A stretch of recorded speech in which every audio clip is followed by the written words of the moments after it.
Welcome. You are at the CCC. Where there are no outside issues. Hold, Jordan, can you lower the music? Jesus Christ. I'm like, because I don't even know it. Like, am I talking to people? Am I talking to myself? Okay, thank you. Where there, where there are no outside issues. My name's Anthony. I'm an addict and an alcoholic. Another bozo on the bus, and I care about you. And I'm LouiLou. My pronouns are he and him. I'm recovery for crystal meth and alcohol, and I am always in search of balance. And each week we strive to foster a brave space where we can engage in conversations centered around topics of recovery. And our intention is to hold and inspire better spaces for more people in recovery by tackling issues sometimes used to separate us. Yes, but before we do that, please like, share, comment, and rate this episode. Rate this episode. And now the disclaimer: the thoughts and opinions expressed on At the CCC are ours alone. We do not represent anyone but ourselves. In other words, we're just a couple of friends behind a mic here to entertain you. And of course, everything we say is for general information purposes only. Absolutely. And all that jabbering you did before was great because it ended right perfectly, because normally we have I know, that's what it was like, loud. It was music, like, we have the instrumental so we can collect it. Yeah, Jordan, you're doing great. You're doing great, Jordan. So Jordan's behind the camera today, and he's producing today's show. Louis, how are you? I am good. This has been an interesting week because it's like I go through this. It might be the tail end of Virgo, whatever, but I've been kind of like feeling stuff and moody and whatever. And so, I have this process where, if I'm feeling it, I talk about it and I address it. And I've just been actively trying not to, like, I haven't been doing that thing where I call my isolation solitude. Oh, yeah. You mean like where you like cut everyone out? Yeah. Well, because I remember the feelings I had. I remember going through, depression and what have you, and not wanting to go back. So I'm taking all the necessary steps. So I'm good. I'm good today. How are you? Oh, today has been a fucking day. So you know how I don't have a car, so I'm using a car subscription service. What does that mean? So basically, I'm sorry, Jordan, you have something to say? You have something to say? Jordan, I don't know if you guys noticed, but Jordan's laughing. No, keep going. All right, let me in on the joke. So I use this car subscription service. The long and the short of it is that I have to reserve a car before I use it, right? Okay. And I pay a monthly subscription fee. So today I walk up to the parking lot, I get to the car, I never fucking reserved the car. Oh. So I'm like, oh my God, well, this is okay because I always give myself 30 extra minutes. And so I'm patting myself on the back. So finally I contact the guy. He's like, well, there's another car, but it's over here. So I go to the other car. I had to get an Uber. I paid $25 fucking for an Uber. I go to get this other car. Then the numbers on the car don't match.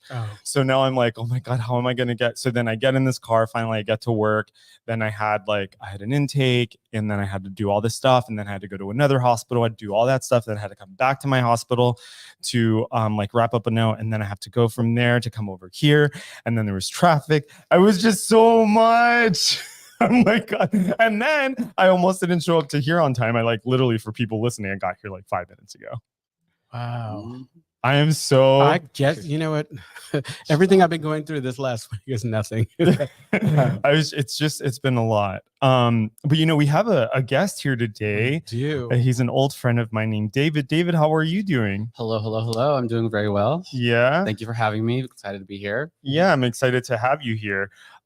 So we have David on. So for folks listening, you know that this month has been the month of controversial topics.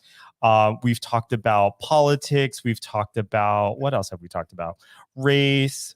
Mainly race and politics. I think we kind of jumbled it all together and just whatever popped up. Yeah. So I want to give a quick introduction of David. So David is a certified diversity, equity, and inclusion program manager. He's worked across, he has a decade of experience in shaping and implementing DEI strategies across corporate settings.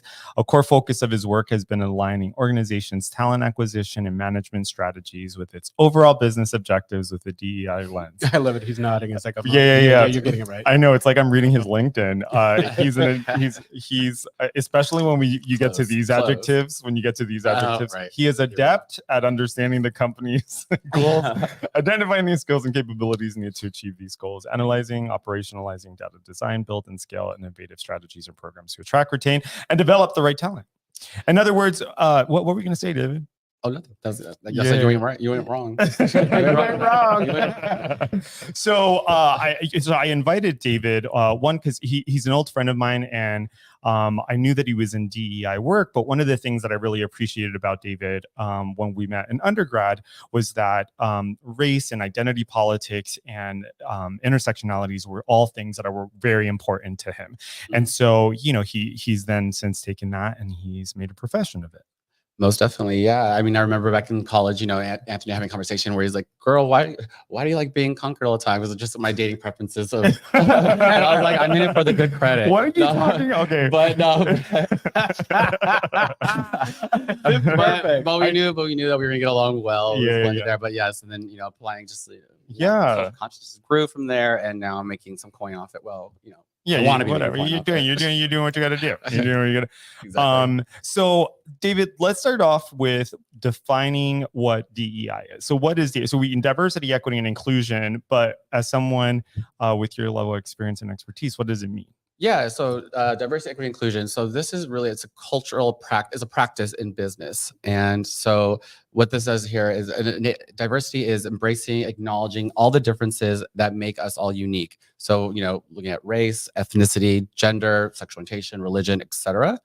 Equity is more about looking at the business practices, making sure that everyone, in terms of making sure everyone has what they need to succeed and thrive within that organization. And so identifying those barriers that exist and then systematically, strategically removing them so everyone has a fair chance. And then inclusion is making sure people feel like they are respected, like they belong and they're welcome to be there, right, and they can thrive there. So it's more action oriented. That's really cool. Thank you for that definition. Because you've worked in San Francisco, right? What was that? You've worked in San Francisco. Oh, yeah. The follow up to that. Hold on one second. So for folks who are watching, you're probably listening. I'm waving my hand all over the place and in front of David because there's a fucking bug in this room, and I'm trying to keep it away from David. Thank you so much. This is probably the only thing I'm going to say this whole hour, but this is exciting. That's not true. I am on the edge of my seat. This is I'm really enjoying this conversation so far. I really appreciate this. Thank you, David. I mean, Louis. So San Francisco, yes. Yeah, San Francisco, right? And the reason why I bring that up, and we talked about this briefly yesterday, is because it's tech heavy. Yes. Right. So I'm wondering what has been the reception of tech and with respect to your experience. Have they been very receptive to DEI stuff? You also mentioned something really interesting. A two-part question. Okay. You also mentioned something really interesting. Well, one of the interesting things that you mentioned. All, yes, and don't interrupt me. What you mentioned was that that people are cutting budgets, and so DEI programs are I guess essentially being cut out. So yeah, so for sure. So let me kind of approach it from the lens of where I started from before I got into DEI work, explicitly within tech. Yeah. So I got my master's in clinical psychology. So I was doing therapy work for disenfranchised communities, really trying to help them find their sense of self so they can thrive in the lives that they lived. Now San Francisco being this tech hub, definitely saw an opportunity to apply my skills to start changing the system from the inside out while making some money, because mental health work, as important as it is, it also is really, for me, was a struggle to really make ends meet, paycheck to paycheck, everything else. And so, the tech companies were willing to, hire folks within the DEI realm. I got certified, got a job in there, and been there ever since. Now, that being said, we're San Francisco is a special place where a lot of radicalism, a lot of, just be who. Can I cuss on here? I don't know. Yeah. We're rated for explicit. Oh, okay. Yeah. Just being whoever the fuck you want to be can be embraced in some way, shape, or form, or what have you, right? And so initially, DEI was, and most often or not, it is still being embraced. It's still being acknowledged. It's something that is there. However, with that being said, there definitely is a trend right now that, as within the next couple of years, for sure, where budgets are being cut. So in terms of for San Francisco, I'm finding roles are actually harder to come by. I am someone right now actually who is currently who's unemployed and looking for work, and the struggle is real. Can I ask a question? Yeah, please do. Can we kind of talk about this a little beforehand? Does the narrative or the conversation at the national level have anything to do with maybe why some of these programs are being cut? Oh yeah, no, great question. No, for sure. Just thinking about today in today's life right now, every day, right? We have like Kamala Harris being called a DEI hire. Yeah. We have, there's a Supreme Court actions around affirmative action happening, so all this definitely is impacting, business practices where folks, some business leaders are withdrawing budgets. They're scared to take a stance on certain topics, right? And so all of that is definitely playing a part in it. But, it's really with companies that are really fighting through and really want to embed it in their DNA. They're the ones that are going to have that competitive advantage. They're the ones that, are really going to stand out here. And so, definitely, political things, social things are all impacting this work for sure. I really appreciated what you said about it is the companies that embrace diversity that do the best, right? And that's well documented. Yeah. Companies that embrace diversity. And I also like the way you outlined this earlier by mentioning like you're talking about gender and sexual orientation and so many different things. We think about like race, and we forget about like socioeconomic status, and Absolutely. we forget about gender and abilities, right? Like people who are disabled. And I knew I had a good point to get to. I was getting somewhere. I heard somebody in a debate. And then I in went the debate somewhere. when they were debating someone who had an issue with the idea of DEI. They challenged him and said the Electoral College is DEI at its best. See. Okay, I remember what I was going to say. So it's well documented that companies that embrace all types of diversity tend to be they are more creative, they make more money, they have stronger workforces, they have many different perspectives that contribute to decision making, and they in turn bottom line is they make the most revenue, they tend to have the most kind of like innovative programs, etc. 100%. Yeah. If you're looking for like brand loyalty, right? Are you gonna go with the company A that has now pulled out of, they pulled resources from their groups where they're like, no longer, you just look on a team, you don't see anyone who looks like you there. They're not really engaged in the communities in which they actually try to do business with. So it's really disconnected, right? It's really, they don't really understand what's happening, how they can better serve the community. How can a company show up for the communities that you belong to and you identify with and want to do business with, and outside of just throwing your product at them, which some companies do try to do. Another thing you can do is really just like show up for them authentically. How are you volunteering? How are you giving back? And I think that is what kind of resonates right now with a lot of folks is, what are you going to do for me besides just trying to, see me as a number and or like see me as a consumer just for your product, now without really understanding are the needs of the people and the needs of how or like with really Jordan, seeing him as a wet hole. What are you talking about? How does that increase anyone's bottom line? Okay, so I'm gonna ask a real question.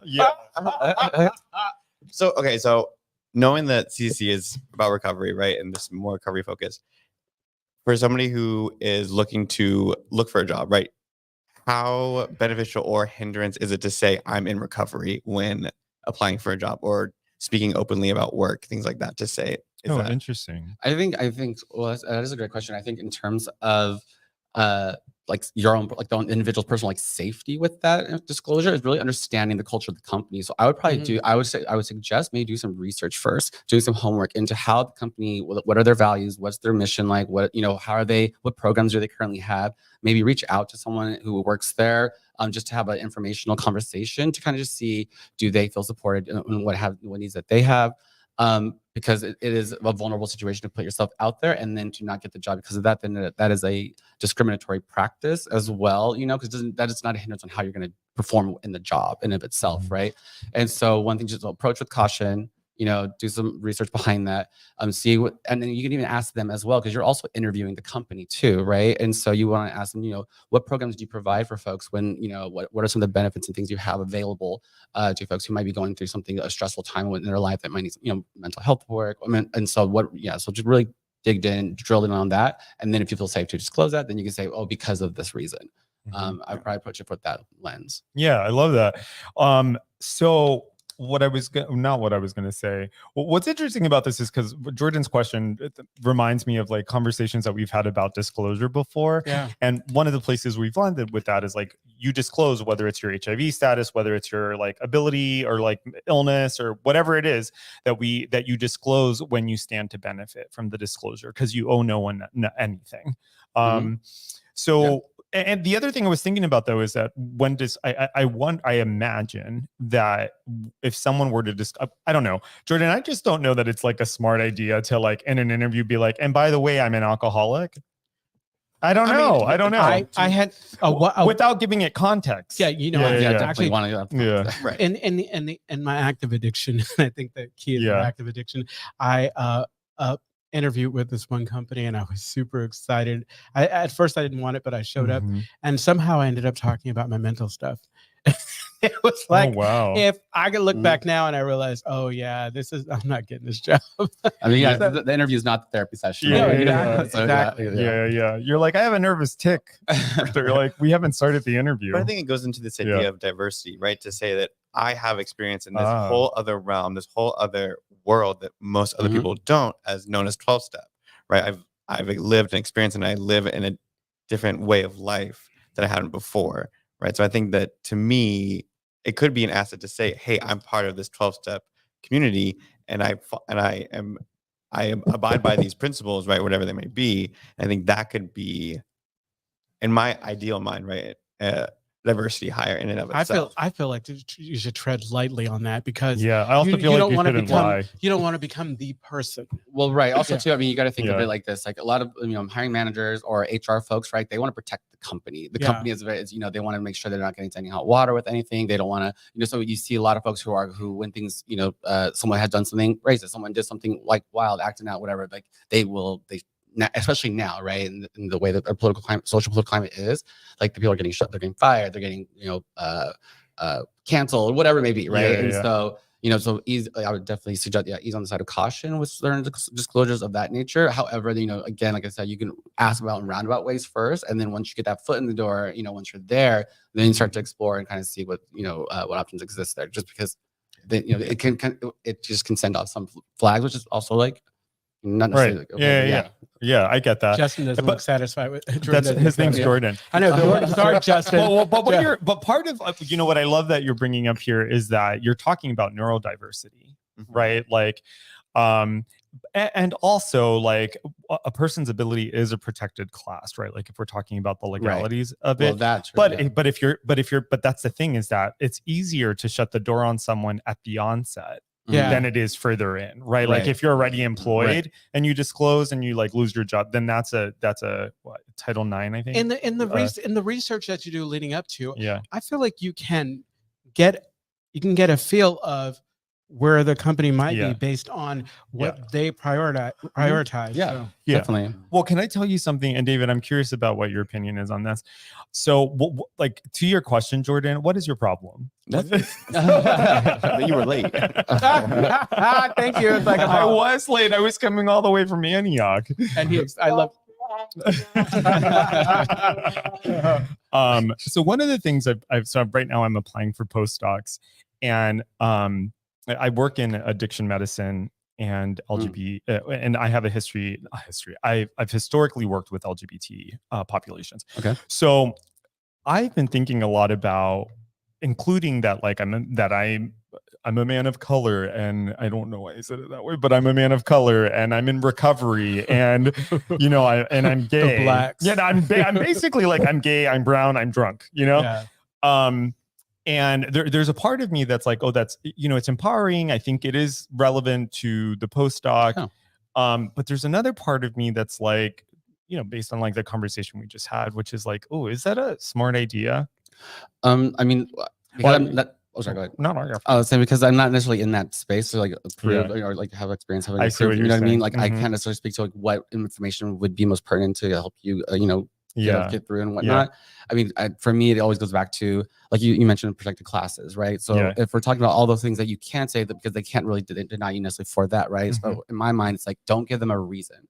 And so if what you're writing to or what you're trying to talk about is things you've overcome, then that sounds appropriate. Right. Yeah. Or like how that has informed who you are and like how you operate, then maybe definitely want to talk about that.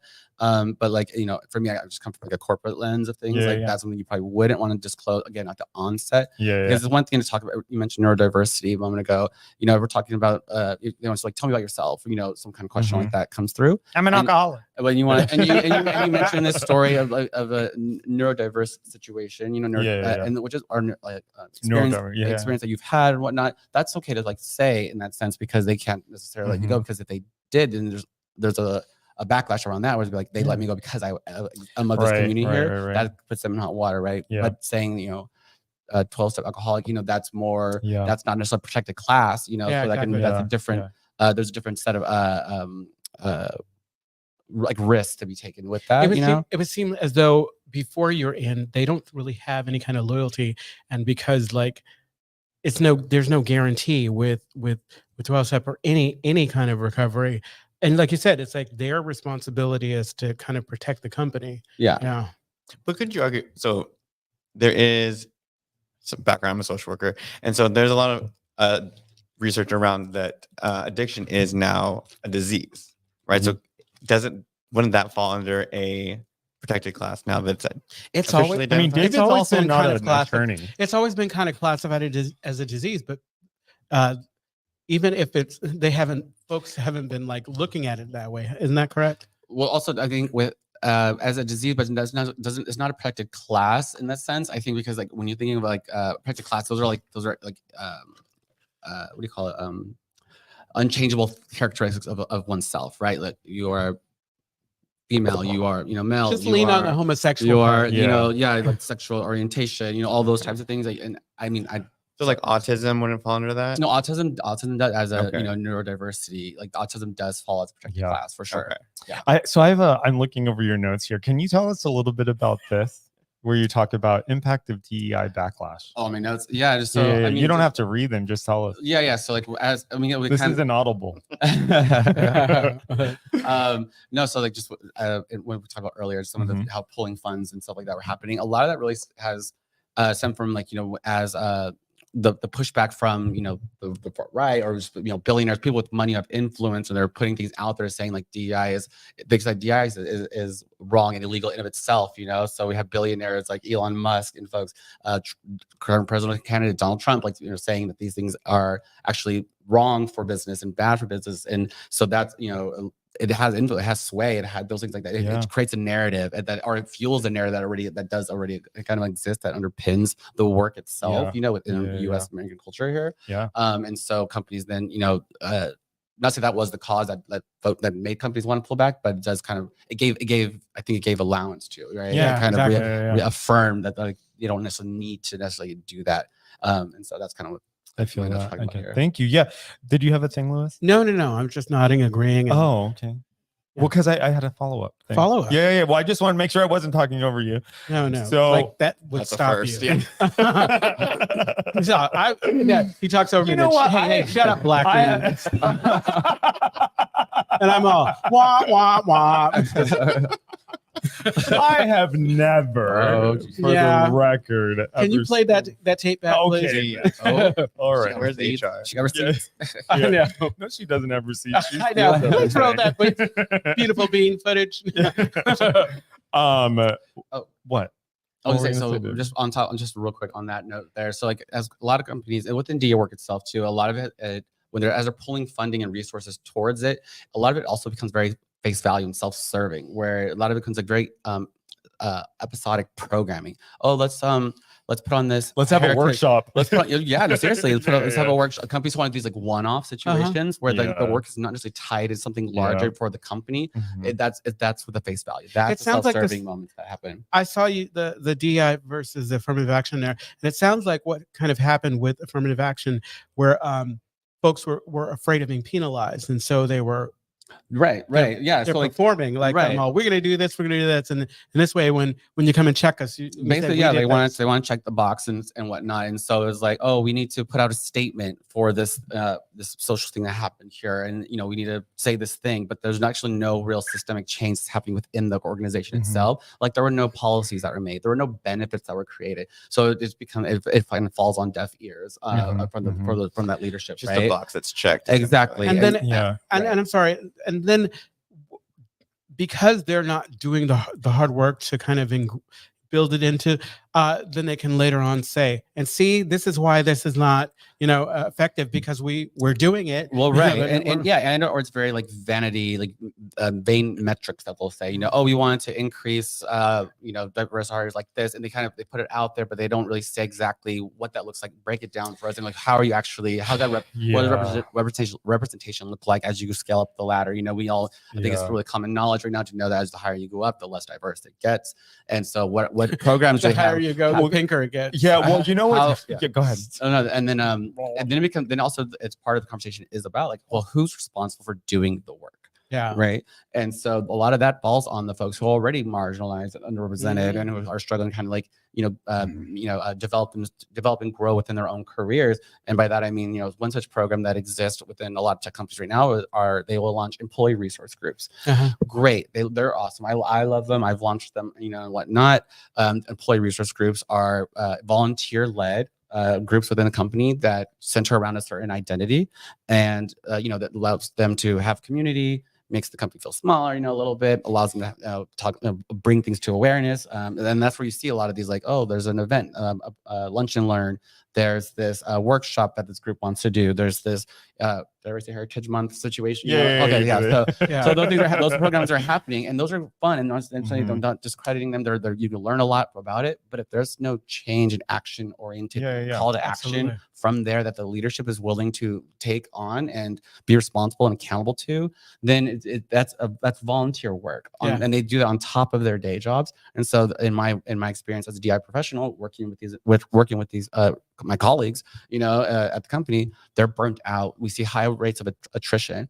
We see the lack of development that's there. And then if it's impacting their day to day and they get let go, then what was that all for? A lot of the work that I try to do is really change the narrative and change the relationship with the organization. And so really activating executives to support the group. So having them be an executive sponsor to the group, making sure that they have a voice at the table. So they're championing the group's work, their mission, during the leadership meetings with the board. So making sure that they're funneling resources to them. They're having budget for stuff, that they're being recognized for the impact that they're having, making sure that there's we're connecting the dots a little bit better. So like with recruiting teams, a lot of the work will center around connecting recruiters with the ERG group so we can tap into those communities. But you also don't want to just like cherry pick and that's also very like, oh, you're just like tokenizing of that group itself. And so I approach it with 3 pillars with community work. So it's one, we do want to support the ERG group to help us find talent now. What's ERG? Employee resource group. Okay. And so for talent now, because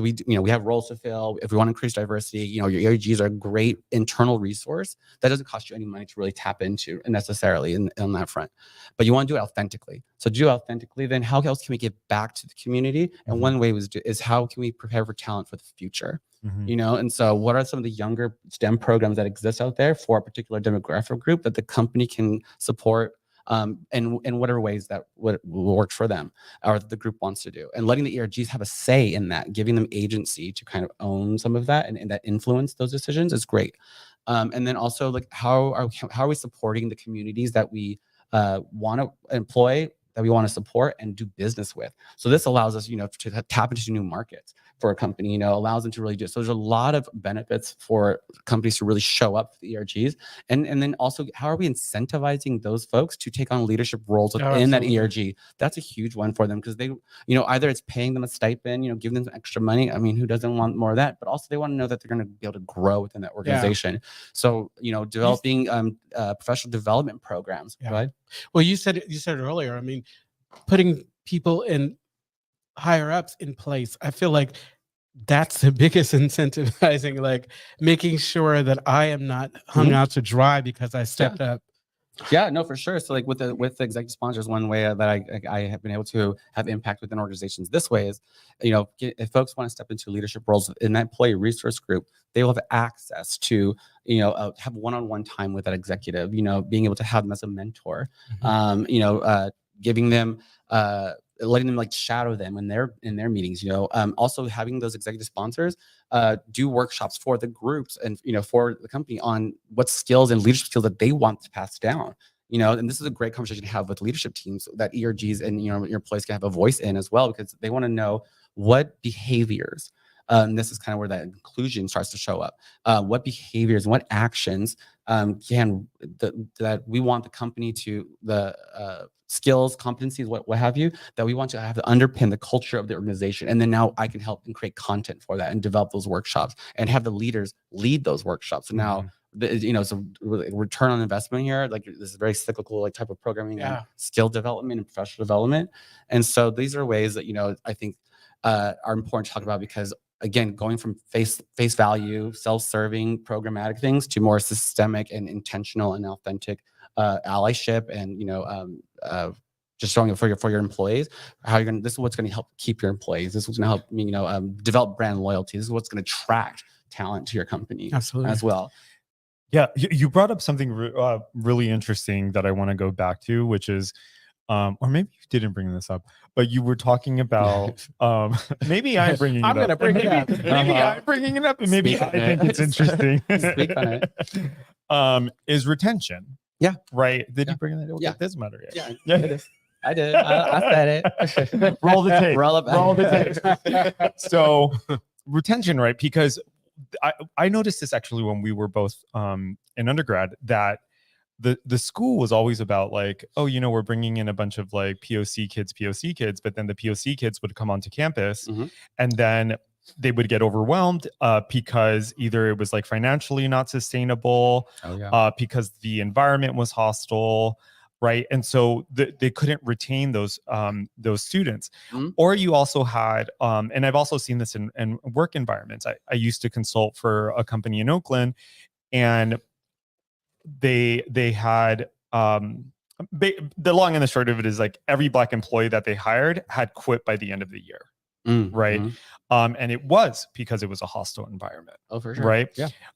So I really hear, I just wanted to put a highlight around this idea that like, there are companies who do this thing where they're like drawing people in, but they're not doing anything to make them feel safe and keep exactly. And that's part of the conversation that I have with business leaders is, we can, diversity, it exists, right? Like you can't deny that, right? And we can hire and go out and source, talent of XYZ group. But if we do not have the infrastructure, the support systems and mechanisms and processes and what have you in place when they get here, it's going to be a revolving door. And are we willing to risk, the cost, the time it takes to go out and backfill roles, and not back rolls, backfill roles. I saw your eye raise there. To backfill roles and whatnot. Back rolling. But exactly, like, are we willing to risk that? And that's company money, what have you, and or do we want to remove these barriers and identify these things and create those things so they exist, so that when they come here, they can succeed and thrive. That's going to help you get referrals. That's going to help you, again, all those things go back, brand loyalty, retention rates, all that, right? And so those are things you want to, those things recruiters can use, just like sell the company. We've done this, we do this, what have you, and get press releases or whatever the company like wants to do, but do it and mean it. Right. Yeah. It's so cool. I'm like here with two Anthonys. Well, I think it goes that's really back to this idea that like, if I don't see somebody like me doing what I want to do, I'm not going to want to do it. Yeah. Yeah. And so I think, no one's encouraging it. If no one's like, saying like, hey, we value this thing, or just like the opportunity isn't there. And also, you don't know what you don't know. And but also at the same time, from the way I am, and probably attest to this, is like I'm a closed mouth, don't get fed kind of person. Yeah, exactly. So like I will go there and like I it's got me some heated arguments with business leaders as well, but it's because I'm passionate about it. But I've had to learn, I've had to learn how to play the game essentially. We all have, we all have. You kind of have to, right, in this world. But I do it with intentionality. I do it to let hey, I'm not going to tell you your race by telling you, your race, but I'm going to show you that these things here mean that we got to change some stuff around going, So, and I'm thinking of, sorry, no, I just said I like that because it's like you could have played the game, but intentionally, how can I still do what I need to do, but also make sure that I exactly. What I'm reminded of here is as a way of kind of like take a breath. Yeah, I know. It's been a day. So I think the Caper Foundation Caper Foundation, Caper Center, Caper Capital. It's by his name is Mitch Caper and his wife Frida Caper Klein. Caper, that's amazing. No, that's the last name. Yeah, Caper Klein. And then Frida Caper Klein. So I bring them up, and I bring up her name is Frida Caper Klein. Yeah, That's Frida cool Caper name. Klein. I think it's Frida Caper Klein.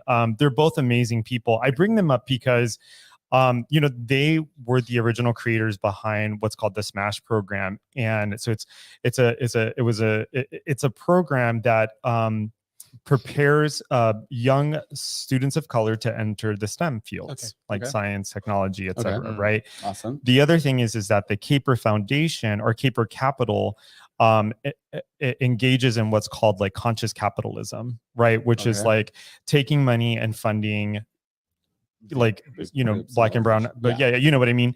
And so I think, and they've been very successful, right? I think they are very, I'd encourage people to check them out. They're doing wonderful work. Their headquarters is in Oakland. Then how are we on time, Jordan? We're good. Oh, we're good on time. Okay. I wanted to go back a little bit. I know, it's like, isn't Jordan producing? Yeah, well, I just don't know because come on, guys, I'm tired. I know. Oh. Let's go. Anyways, I quit. So David, you want a job? I mean, it doesn't pay. You'll be right back where you started. It's a resume builder. Yeah, it is. The other thing I wanted to say is I've also so I just went through like a pre-doctoral application process just earlier this year, and I was looking for like the organizations that like they say like we encourage students from diverse backgrounds, blah blah blah blah blah blah blah. Do you know not a single one of them offered me an interview? Oh, really? I was like, yeah. I was like, so it's lip service, huh? Well, okay. Here's the thing. Or you're not diverse. You're not diverse. Well, here's the thing. Here's the thing. I'm like, either I'm not one of the smart brown people, right? Mm-hmm. Like, so it does. I bring that up to say that it really messed with my head because I was like, did you just try to like seduce students of color, to not like offer us spots? But then I'm like, okay, Anthony, is it really fair to say that like they're not like practicing what they preach just because they didn't offer you a spot? If you had time, and you did the research, maybe you should do the research and just casually go in. Oh, I have. Well, no, to keep it real, I have gone back, like to some of those. Well, part of it is like, I think some of these situations were really shady because there was one program on the East Coast where they had one spot. Oh, okay. I'm like, so competitive. The first thought was like, y'all have that earmarked for someone, Yeah, no. Internal whatever. But whatever. Yeah. You know what I mean? Yeah. You mean to tell me that anyway? So the point is that I think there's something in there that feels, I don't know what it is. What were we gonna say, Jordan? It sounds discouraging, right? Yeah. And I think it goes to this point of like, even if you build it right and people come, right? If you're the one that doesn't get picked when the building's built, metaphorically, then who is it serving, right? Well, right. It sounds just like our also- disclaimer because we say that so we won't get in trouble. Yeah. Well, but before you say anything, David, because I'll forget it. Okay. I know I already did. I just forgot it. Oh, well, no. So what I was saying is, David, you go. Yeah. I was gonna say one other thing too, that so what could be going behind the scenes. You don't know what's going on behind the scenes, right? You don't know exactly like who is reading that letter, who's making that final decision, what their knowledge is of these DEI related concepts. So we're talking like unconscious bias potentially here showing up. And one of the situations, I'm so bitter. In one of the situations, three of the situations, the people who made the final decisions or the director of these programs were all women of color. Oh. Yeah. And so, like I said, I think I'm bringing this up to say that like, that fucked me up. Yeah. Do you know what I mean? Like that fucked me up because I'm like, wait a minute. Because then, one of the things I think it encourages is like a crabs in the barrel mentality, because it's like, then you're essentially like at least it's been my experience. It's like, oh, what is the difference between like the students of color who get offered these opportunities versus the ones that don't get offered these opportunities? Well, right. Yeah. I mean, without knowing like their criteria, you know, and whatnot, and like what else are they looking for? What's that secret sauce? What's that extra? Is it how community how involved they were in the community? What are their services they've whatever it may be? Is it possible that it's working exactly the way it's supposed to? Well, I think so too, right? Because the people who did offer me interviews were institutions that are known for doing this type of work, right? So they're like very popular institutions, and they're also known for like doing all the things that you said, which is like creating environments and blah blah blah blah blah. Right. I even had one because I had to withdraw one of my applications, and this is actually coming to mind. I had to withdraw one of my applications from a place in SoCal, and they contacted me back and they said, they were not disappointed, but saddened. And then they encouraged me to apply for a postdoc there. So I was like, okay. The position that you applied for on the East Coast, I wrote them a letter and called and said no, because I'm not interested in finding another replacement for him.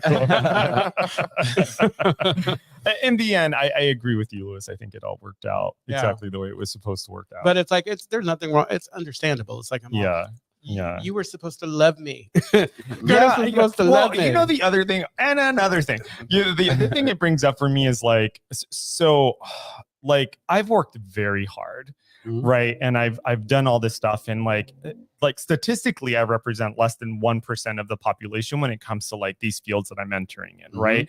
And so there is something. It is discouraging, right? It is discouraging, and so I feel like maybe why am I bringing this up? I guess to say it's like I think it's just petty label. Well, I mean, are you aware of like those who got that position? I know one girl. Let me tell you, she wasn't a person of color. I mean, for me, just kind of what's kind of coming up for me, right? Is looking at like, what's that process like? I gotta look at, well, is the criteria actually like, is it structured? Is it objective criteria? Is there room for bias to show up in there? Who is looking at, and what is their skill level in this area of like identifying like, hey, we want them to address touch on all these points here, but if they have this other type of lived experience, you want to include that here, whatever it may be, because that's a subjective situation. And then we'll also where out of all the applicants, how many are coming in are of person of color or what have you, then versus how many enter the process, then how many as they move up, like where does diversity start to fall off, and then by the time you get to that decision point, who's there? Because then that's where you can look at something more systemic to see what's happening internally, and then work to address that. That's so interesting. You're doing great.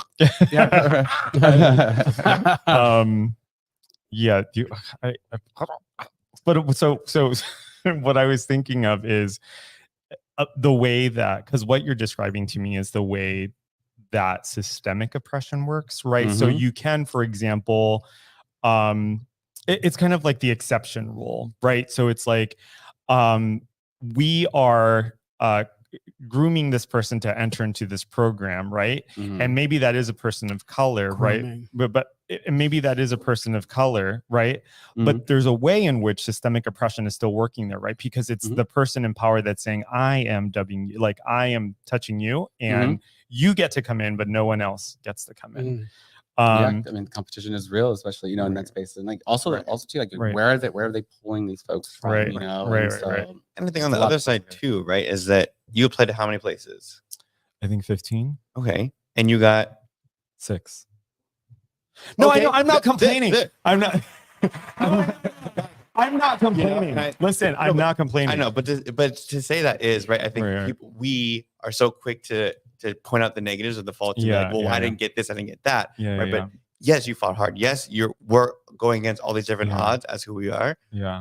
And you still succeeded in some spots, right? Maybe you didn't succeed you didn't get 10s across the board, right? But you got something. Yeah, what's so funny is that sometimes I feel like the podcast turns into therapy for Anthony. Well, no, it's super interesting because like while we're all for this DEI and whatever, it's like like it is important to have a complete conversation about like, you know, okay, so kind of what you're struggling through because there's nothing wrong with competition, especially if there really is here's the thing though, is that like, especially if there really is competition, but right, if folks are being, if folks don't even have an opportunity, then that's the challenge. I mean, and in the end, like the people that I did get interview offers from were just as competitive as the institutions that didn't offer them to me. I do think, what is going on back here? I do think we're gonna land the plane. I'm doing it different. I'm doing it different. We're gonna land the plane. Hey, get over there and produce. I just did some signal. Okay. Louis was looking at Jordan like, hey, cut him off. So go ahead. Do you want to say? Well, let me just wrap up my thought. I am hyper aware of the fact that like I ended up in a fantastic place. Amazing place, just as competitive as the other ones. And the process itself was really grueling, you know? And anyway, that's all. I just want to say before we go into our podcast exclusive, this is our last episode for the season. Yes, thank you for bringing that up. I get to round it out. Yes, you did. And it was wonderful. It's like this month has been amazing. And if you've listened so far, like, you know, thank you so much for supporting us. But I also want to let you know that the Castro Country Club is a safe and sober community center for all people and a refuge for the LGBTQ recovery community. We provide programs and services that help people change their lives by supporting personal growth.